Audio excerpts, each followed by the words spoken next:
All right, this is Dunn, Yo, this is Mimz. and you listening to Cabbages Hip Hop Podcast. Get It.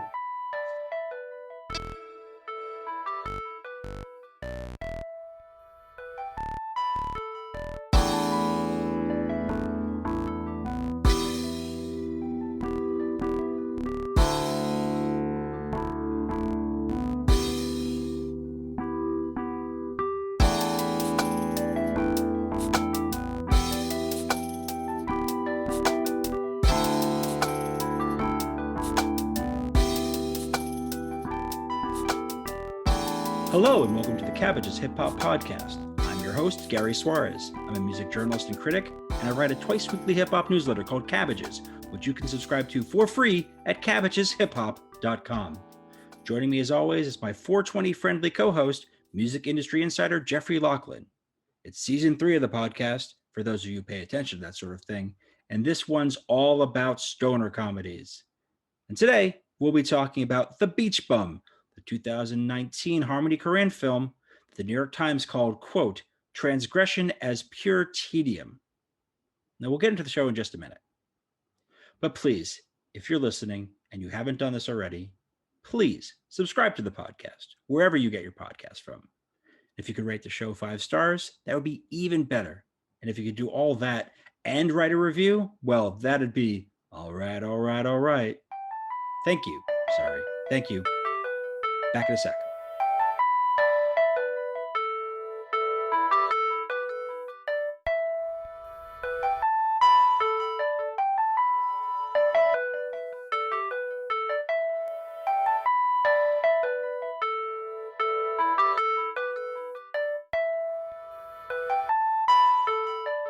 First and foremost, the casual bong usage, the CBU rate on this bad boy was fantastic.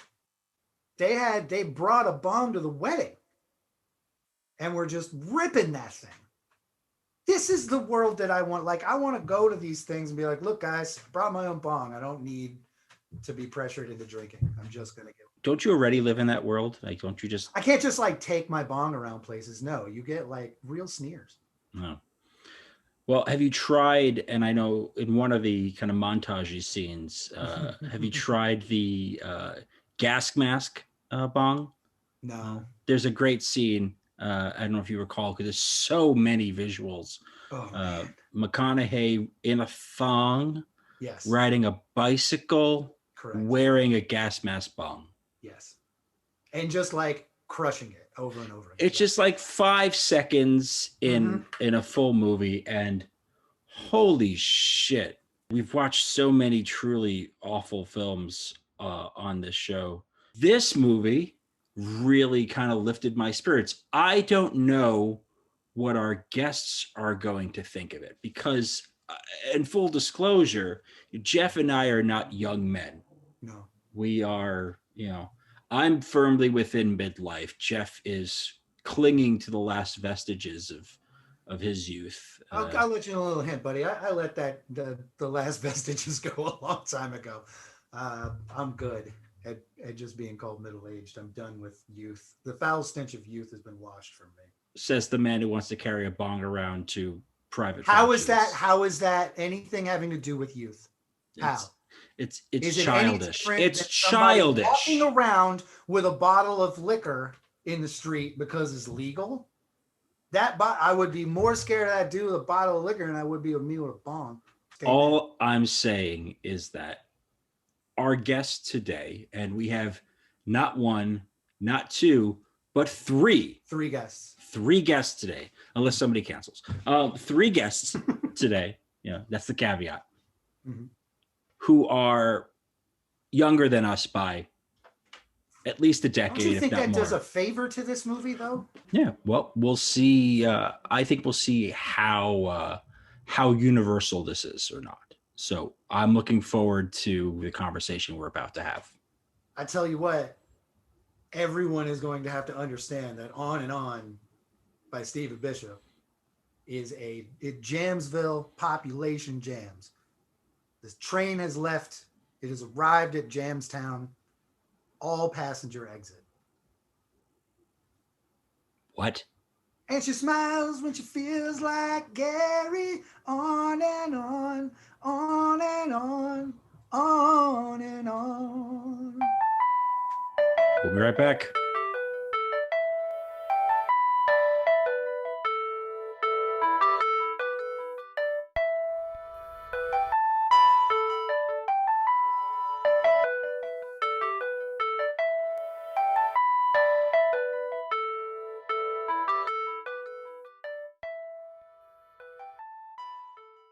I'm so excited to introduce our guest for today's show. Joining us now is journalist Jashima Wadehra. You can find her work at outlets including Brown Girl Magazine and Central Sauce. Also joining us is the hip-hop duo Mimz Dunn. Their album is called Infinite Lawn, available on Bandcamp and wherever music is streamed or sold. Welcome to the show, everybody. Yo. Yep. What's up? I'm here too, Gary. I didn't ask about you. It's probably worth bringing up the film that the director Harmony Korine, I say it both ways, did before this, and that's Spring Breakers. And I'm wondering if any of you on this call have seen Spring Breakers or have any strong opinions about that movie. Yeah. Have you seen it? Yeah, I seen it. Yeah. Yeah. It was all right. Now, Joshua, it seems to me you weren't like blown away by that one. Yeah, but you felt seen, right, Gary? It's in places I did. Like Britney Spears is like my age, so it's like when they're doing the piano karaoke outside, I felt that. Listen, I love Britney too, but not Spring Breakers Britney. Yeah, Spring Breakers wasn't a favorite, wasn't a favorite. James Franco and the cornrows. I don't know about that. We didn't need that one. I was kind of worried. I was wondering when that was going to come up, and it's early. That's Thank good. God. We let's jump right into it. Let's had get to it. talk Shit about on that. that dude all day long. He ruins everything. Because having Gucci in the movie doesn't cancel that out. No, No, it doesn't. it doesn't cancel getting bargain basement riffraff into the film. Yeah. Nah, literally. I mean, at least riffraff got some bars, but I liked it when he said that his car seats were made out of pterodactyls. See, there you go. Like That was pretty cool. that's fucking entertaining. Yeah. But yeah, That's about it. I bring it up because there was this discourse around that film that was like, oh, it's speaking to a generation. It's like a film of that time. And the same thing happened with another Harmony Korine film from when I was a teenager. The movie Kids was kind of built like, this is that generation. Like, this is me. This is my generation. And I'm like, it wasn't. I don't agree with that. I hate Kids and I hate Gummo, and I hated them then. I don't hate them, but I feel like the way that people conceptualize them and I idolize those movies, it's kind of fucked up. Yeah, I mean, that's not it. Like, you need at least a little bit of a plot to put that much weight onto something and refer to it as the purveyor of the time or the generation. Especially when people talk about that movie in reference to AIDS, I feel like there was a lot of other movies specifically centering like Black queer people that painted the canvas better. But I do agree with the movies painting vivid pictures of the generations and the cultures. Even the beach bum I was talking about when I was in Florida with my dad, and I was just like, yeah, this is giving Florida very much so. Yeah, that was the thing too with Spring Breakers. Spring Breakers was a very specific kind of Florida. Like, I think Harmony Korine has done a pretty good job of sort of making films about Florida life. Whether or not you think they are good films is an entirely different story. But like, I think sort of capturing a vibe of what was happening, what happens down there, it feels a bit right. It feels a bit right. It all sort of ties into this thing that I've had with this dude for a long time, where there are scenes that are good, but the plot advancing them are like really cruel. and horribly circumstantial, to where it's like, let's see what happens if we just like destroy these people's lives. And they already are like having a rough go or don't have a lot going on for them. I mean, And it's like, okay, I get it. Like things are weird and sad and terrible, but your particular vision of weird and sad and terrible really sucks. It fucking sucks. Then the beach bum came and blew my brain right out of my head. we really enjoyed the Beach I Bum. love this fucking movie. We enjoyed this movie. It's so ridiculous. But like, there's something about Harmony Korine and what he's kind of tried to do. And he's older than both Jeff and I. I think he's born in like 73. So this is a man who's pushing 50 at this point, trying to write these sorts of films. His influence has been something like, I keep thinking about like the emo rappers who kind of jumped on that wave. Like, you know, and I certainly think about 6ix9ine. You know, you don't name a song Gummo without having some sort of reference point to go with. So like, it has such a crazy impact. Like going to high school, so many kids were obsessed with Gummo and kids. Yeah. And like to the point where it was it like they wanted to recreate it, so they kind of fucked themselves over in such a passion towards those movies. And I definitely cannot deny how impactful those movies are, especially Gummo. When I seen it, I feel like I was shaking as I was watching it. Yeah. because it's supposed to make you uncomfortable. It's supposed to like challenge you. And I think when you're young, there are, especially when you're a teen, there's these types of films that if you get exposed to them, they may not necessarily connect with you as like this is what I want to do with my life, but it's just like, oh, it's a different kind of movie than the things that like I've been getting from, you know, Disney films, or I've been getting from Family Fare, or just from Hollywood in general, or like perversely fascinated by them. But he takes a different course with The Beach Bum, something that's closer to his generation. It's a film that is about adults for the vast majority of it, and it's adults behaving badly. And so had anybody seen The Beach Bum prior to being asked to be on this podcast? No. No. I didn't even know it existed. Neither did I. Like, even though like obviously we've talked about like the impact that sort of some of his previous films had, those never really hit anyone's radar here. Yeah, and it's interesting because I feel like I don't know. I feel like there was just like a specific like cultural moment, I guess, like a few years ago for me, for like because you know we was earlier talking about Gummo. Yeah. Because I remember liking the mixtape by Mac Miller, Faces, a lot. Polo Jeans, he like interpolates that. Remember like just like going back watching old movies at the time, like looking at Belly. Gummo was in Belly. Yeah. Like that too. But damn, I forgot where I was even gonna go. I think the movie sort of guides you that way, though. Yeah. Just forget what you're doing, do something else. Yeah. Every time I looked at the screen on Beach Bum, I was like, okay, wait, what just happened? Yeah. But it was that's what I was gonna say. It's interesting that it did not come up on my radar because like every time like I looked up like at the screen, I was like, oh, like okay, so Jonah Hill's like here, like, oh, okay, bet, like fucking what's his name, Martin Lawrence. It's just like the best character when Martin Lawrence just like gets his foot eaten off. I didn't realize Harmony also worked on mid-90s, which makes sense. Yeah. It's really interesting that he chose to do a film like this to follow up, and used, I think, the clout from that to bring together a cast that people largely recognize.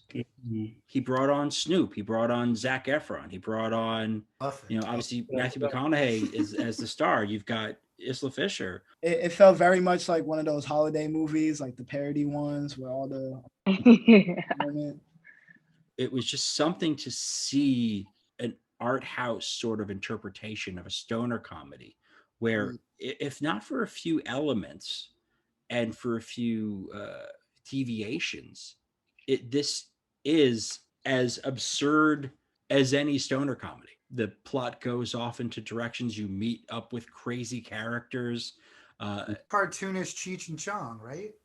But they win. Like they just like did things very high, and there were consequences instead of it just being hilarious. Yeah, like Cheech and Chong. I think about Howard and Kumar. I think about all these films where like crazy shit happens, but in the end they win. Like he wins in the end, theoretically. Although I do want to talk about that. He gets to publish his book, and he gets all the money, and he wins a Pulitzer. Like all. He wins a Pulitzer Prize. I feel like regardless, he was winning though. Yeah. I feel like he never really stopped winning because his success was a figment of his imagination. It wasn't measured by anybody else. So the losses taken are low, but they're of great stakes. Whether or not we ever really see him process the idea, his wife does die. And he does go to rehab for around what seems like 3 or 4 days. And there's the incredible courtroom scene where he's handed punishment. I feel like he was still chilling though. Yeah, high key. Like he was just waiting on the opportunity to bust out and do the damn thing. Yeah, I mean, I think he was just like, I'm gonna go and I'm gonna leave, and then I'm gonna go back to doing whatever it is that I do. Yeah. Like you wasn't in court, bro. He was like, you don't know, but I know that I'm still in Ibiza. You know, like he wasn't there. There's a lens to look at this film, and it's like 17 bong hits. Is that the lens? No, that's the one I went for. That's the haze in which to view this film. Right. But a lens in which to view this film is that it's a film about white privilege. Is that here's this guy who's basically been flouting the law for decades. I mean, it's not the first time he's shown up in court, clearly, because they're at a certain point, but like he's been able to get away with a lot up until this point.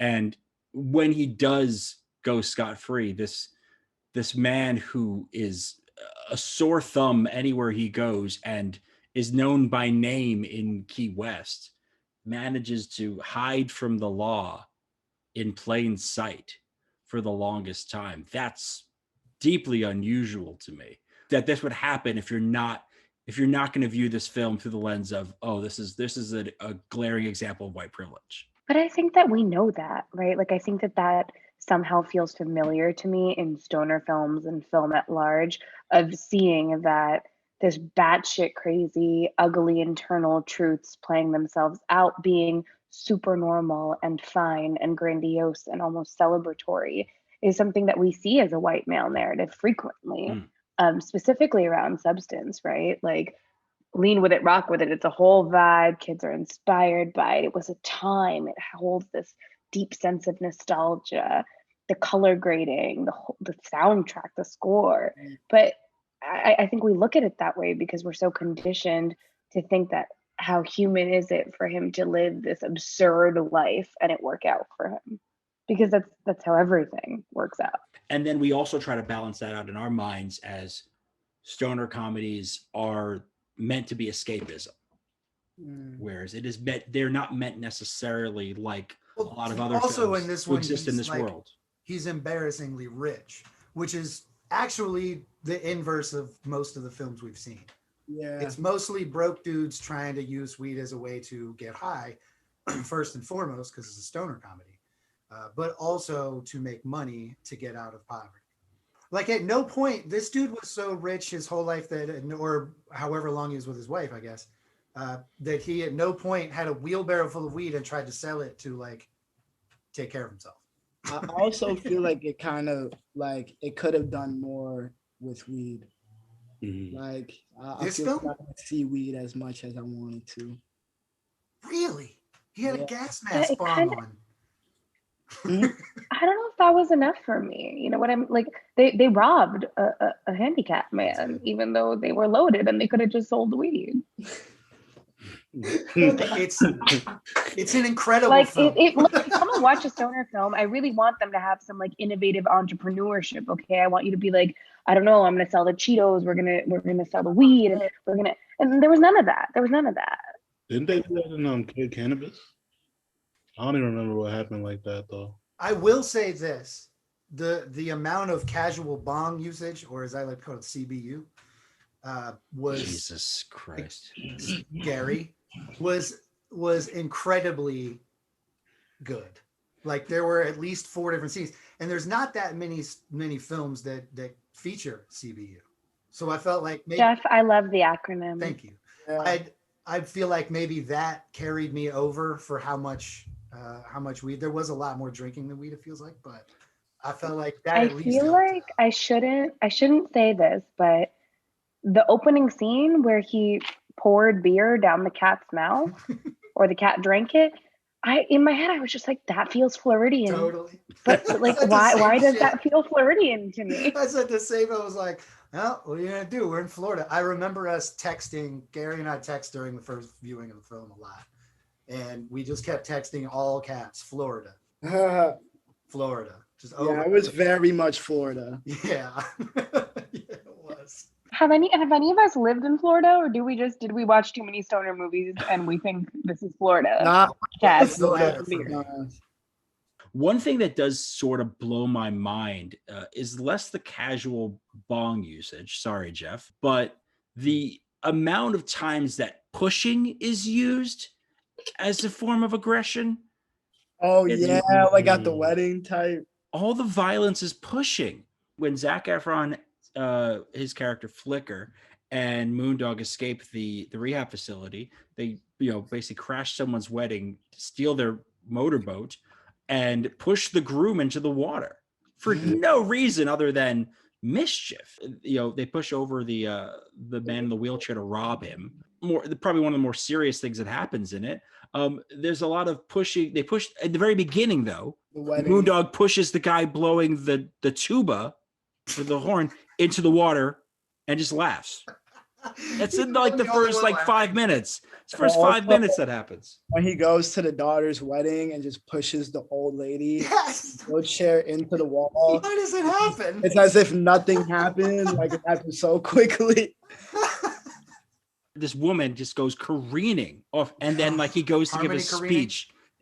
For fuck's sake, Jeff. Yo, that was. Oh, come on, Gary. You gotta hand me that one. He said, "Don't worry, that's not my mom." That was No, exactly. he says, that's not my vibe. and that's supposed to make you feel better that that was did. just For some some other reason, it totally did. some strange lady who was a guest at the wedding, possibly from that limp dick groom's side of the family. Because that was crazy. I want to ask, did anybody at any point sympathize with the groom? Nah, The limp dick one? Yes. No, I mean, he was that. if you know she's crazy. Frankie B? No. I hate that guy. And I was like, I wasn't fully on Moondog's side the entire movie, despite being captivated. But in that particular case, him just outwardly telling his daughter over and over again, this is stupid, was great to me.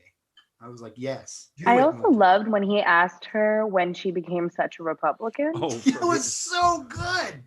Oh, from the other side of the minimum security jail, whatever, where he was in, where he could see her from the fence. I have never been inside any kind of Florida lockup, but I'm like, wait, that exists in Florida? Because I feel like Florida is the kind of place where they lock you up. It's not a place you can just kind of hang out with your cool vagrant friends and talk to people on the street through fences. But maybe that's what it is. Maybe your cat drinks beer and that's how you live. I think that Harmony in general makes, movies in general are obviously an interpolation or a larger than life version of something, which to me doesn't usually bode well in stoner comedies. But I feel like in this particular case, the bombast was fully shared.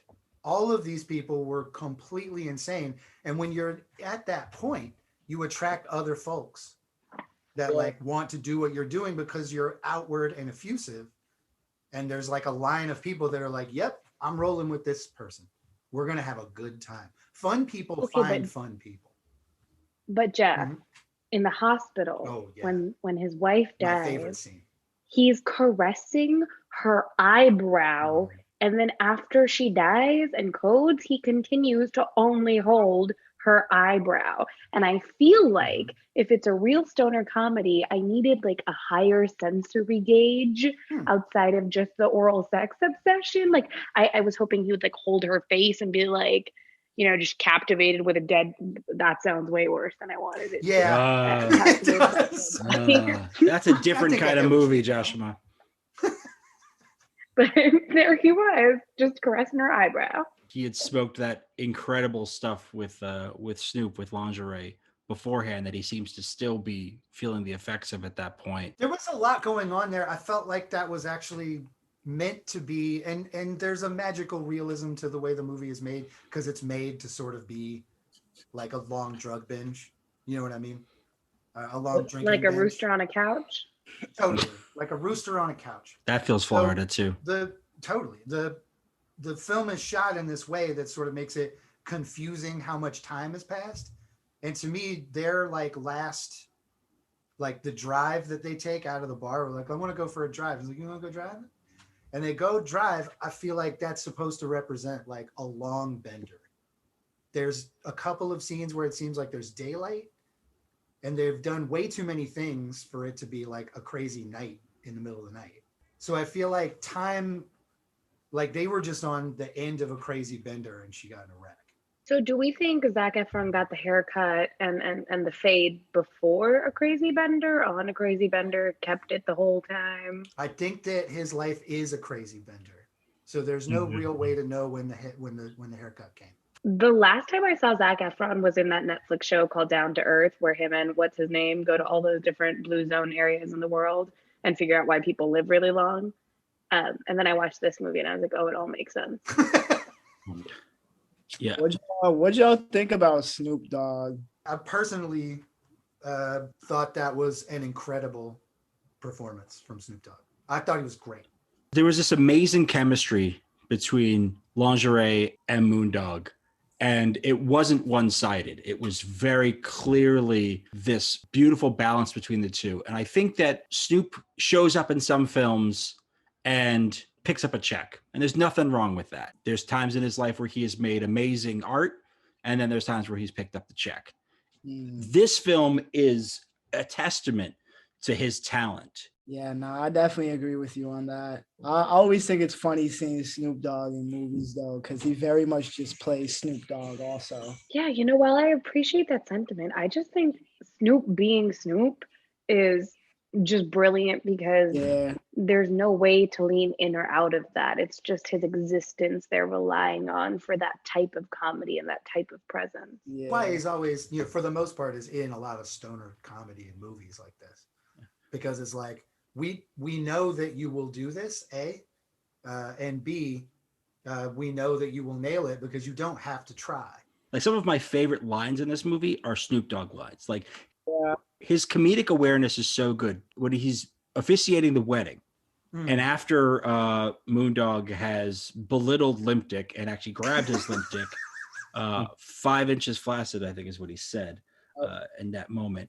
Snoop says, Lingerie says, you in a world of motherfucking problems with this family. They're fucked up. He just says that in that moment. I'm like, that's legit funny. I also, when he was delivering, like when he was practicing his speech and what he had written down disgusted him so much that he like corrected himself. He was like, I would never say that. I would never say that. I would never say like that might have just been the script he was rejecting at that point. That's what I'm saying. Like, it's possible that he was like, oh no, I'm not saying no dearly beloved bullshit. You guys crazy? Yeah. I think his character was weirdly realistic also. Yeah.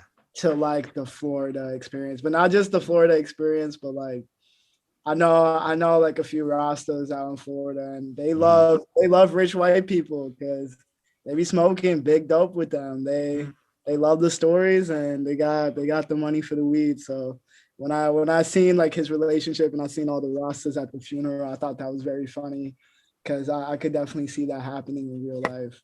One of the great things about this film is that it feels like any of these people who kind of play secondary or even cameo roles it's in another director's hands or in another person's hands could have been its own movie. Yeah, I could definitely see like a specifically Moondog Lingerie movie where they get into business serious together. I could definitely see that. Yeah, they just get on the seaplane, the Chronic Aviation, the name of that plane, and I could see a movie about how Minnie made her millions. The rise of Minnie. Yeah. Like, I somehow feel like she's a real estate mogul that made a few bad cocaine investments that went right later on. And also, like, it felt like a lot of people there were born into this system as well. Like, they just don't have an understanding of, like, oh, we'll just leave and go party. Like, I have been arrested and told never to go back to my house until I complete a book or whatever. So I'm going to hire and enlist essentially a group of bums to come in and destroy the place. Like, what a choice. What a choice. And that seems like the choice of someone who's never really had to worry about any of it. there's some mention when the executor of her will says something to the extent of she wasn't going to let you, Moondog, blow her family's fortune. And so it does seem like that she does come from money, but I think her story is bigger than that, because totally. How does her character become involved with somebody like Moondog and get intertwined into that world? And she's clearly such a free-spirited character. Like there's a lot more to explore in that. I think we get these little glimpses of each of these characters. It's easy to kind of look at this thinking that the world exists around Moondog, but what we're actually doing is we're just getting glimpses at really interesting people. Like Zac Efron's Flicker is a very interesting person. The child of a pastor, apparently, who likes to start fires and huff paint. I like that he got caught a few times. And he should be a hero. Maybe it's been a minute since I watched High School Musical. Okay, but like this felt very Zac Efron to me. I feel like this is Zac Efron in every movie. I know nothing about that guy. No. I think that's missed really him entirely until now, basically. I think that's so really well put, because it's just like some of these actors kind of getting the freedom to do a film like this, where they don't have to, where they can make choices as actors. Zac Efron just like, I'm gonna play a version of a Zac Efron character, versus Jonah Hill, who says, I'm gonna come through with this ridiculous Kentucky Derby ass accent and just say shit. No, I said he very much thought he was black for a minute with that accent. It was just, in the New York Times, the review that A.O. Scott did of this film, he said that accent was somewhere between Truman Capote and Foghorn Leghorn. And I thought that was pretty fucking brilliant, because it's like, yep, that's there. But yeah, there's weird choices that people make. I think one of the best characters in this film, and Jeff, I know, agrees with me because he's probably sitting there on his hands, just waiting for me to say it. It's Captain Whack. It's Martin Lawrence. Exactly. Yeah. This is the wildest thing. Without that, like, it's the most cuttable scene in the movie. It adds nothing. Nobody like really knows the dude outside of our main character. Nobody outside in the other parts of the world know this dude. It's just a very one-off thing. You could cut it from the movie and the plot wouldn't suffer for a second. But if you cut it from the movie fucking sucks. Facts. Because Martin Lawrence crushes this role. No, he went crazy. Fantastic. He went crazy. I rewound that the second time I watched it and watched the whole scene again, because this man that purportedly loves dolphins swims directly into what I can only really call a shark's nest, a nest of sharks. Can we say that? Yeah, a real thing. Yeah, I guess. I mean, what a character. He turned this film around. Nah, and I feel like low key Harmony Korine is like good at that. Like, and I feel like this movie might have been like, I feel like maybe the best for me. Like in that I feel like he provides like this like intimacy with like his characters. And I feel like you very much so get that in this movie. Like I feel like and not in any other movie I've seen of his before. Like I feel like in like in Gummo they have like these intimate moments that are like, I feel like more like cinematic type shit. Yeah. But in this movie it's just like, like it's almost like the Beach Bum could have been like a graphic novel for something like. Sure. Oh yeah, and the shots, fireworks shots, driving shot, everything is very lovely. It does allow for somebody like Martin Lawrence to come in and shine in this film in the way that this is presented. It's important to remember that like he hadn't done a movie in like nearly a decade. The last thing was like, I guess it was the third Big Mama's House, like Father Like Son. Boy, I forgot that existed. That was the last one that he had done. And then he had done, I think, a TV show with Kelsey Grammer that got one season that didn't get a lot of coverage. And then he hadn't done another movie.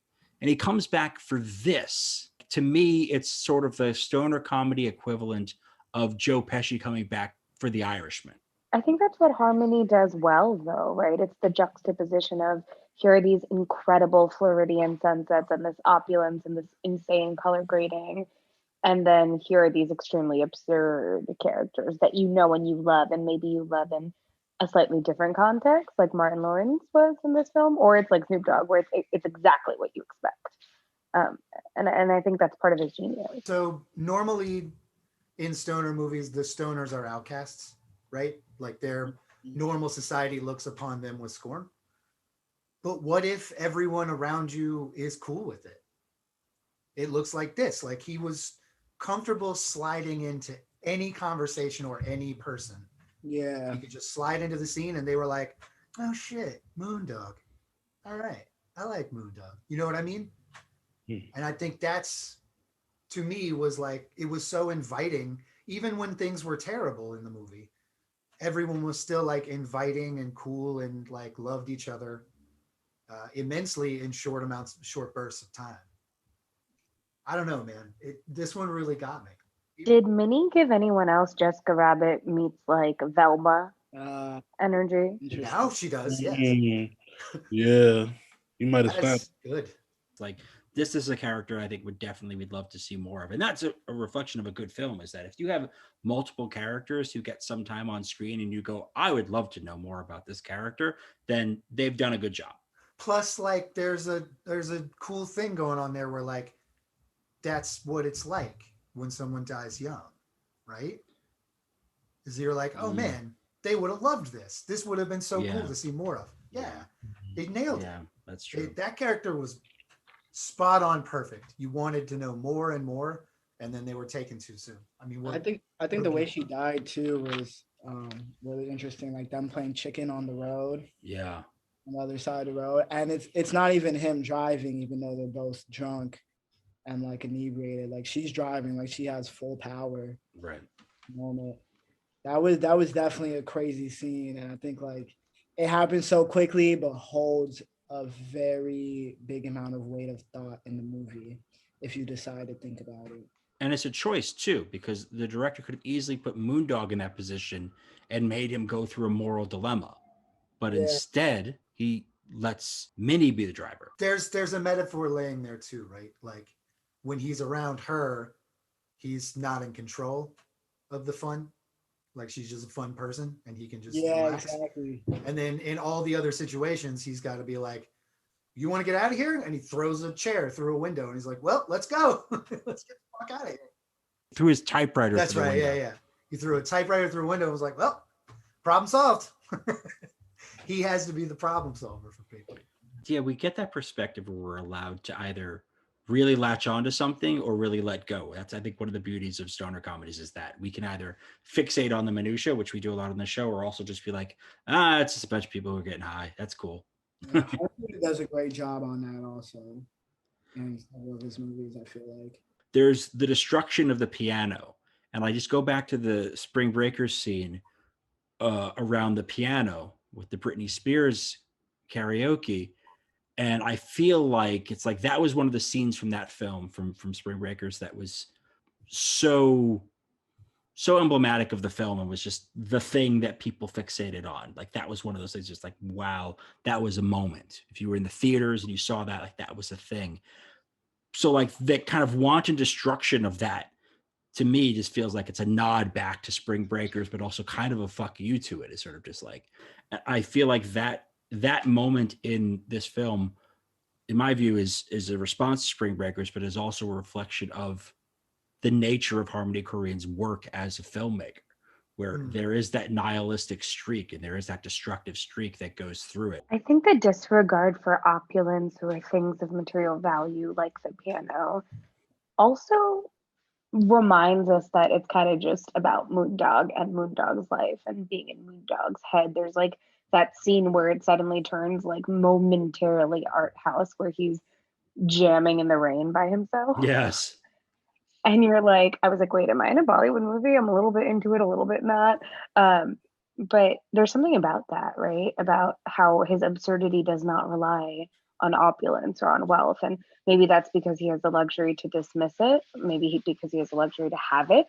Or maybe because it has nothing to do with anything outside of his own reflection of himself and his like hedonism. That brings me to something here where like we haven't really discussed that the end of this film is him burning $50 million and floating away into a sunrise. Like all the things that I had lined up to be mad about were blown up. Yeah. Like, fuck this. I don't care about this. This money isn't fun. Fun is it's a spiritual thing. Yeah, and I think when I was thinking about that part, it made me, for the first time in the movie, think of him as an artist. Right. Which we don't really like pay attention fully, but it's there that he is, yes, a poet writing this novel, along with being a rich stoner and with everything that he's doing. And that was really the part in the movie where I was like, yeah, he's an artist. And like in the end, like I think like even the dancing in the rain scene was maybe like 20 minutes towards the end. That was like a lot of the time where I started reflecting on him more as an artist than just like the like basic acknowledgements or like the more like frontal conscious acknowledgements that we have of him throughout the movie. I didn't really like his poetry, but like regardless of that point, you can't disconnect him from being an artist as a character. What you get in that, and honestly, what you get in that last 15 minutes of movie is this guy who's like, okay, I have the things that I need to drive my art. I have the experiences that I've collected, and I have the chemical, I have the herbal. I think you've read an excellent point, Mimz, is that we see him now as an artist. Him winning a Pulitzer is kind of a nice touch in a narrative, but it's like getting on that boat and burning the money away and not being upset about it. But there's hints dropped throughout the movie of all of this, right? Like people follow him and stuff, and it's very obvious to me that they know his art. The judge says, specifically, I was wildly touched by your work. It's probably gotten you off most of the times that you've been in here, but we're not doing it anymore. But, she acknowledges that she's like a huge fan. And there's periods in the movie, very short little montages of him typing and like constantly writing, but none of it seems to be meaningful because he treats it poorly. Yeah. If that makes sense. And the more I think about it too, when we say like it's not that similar to other stoner movies, as the point in this one is that he's rich, we're also like reminded at a lower level of conversation in the movie that he's not really rich, right? But has been coddled his whole life. And it's like once he's on the boat and the money's aflame, then it's like, all right, this is our actual, typical, like stoner hero boy. You feel me? Yeah. And that like now that I think about that part, I think that's pretty cool. That like the ending definitely tied a knot and makes you reflect on the movie more so in the reality that it is. Yeah, and away from the money, he was living in a like small spot that he like fished out the window, which I just thought was incredible and now want to do all the time. I want to fish out of a window right now.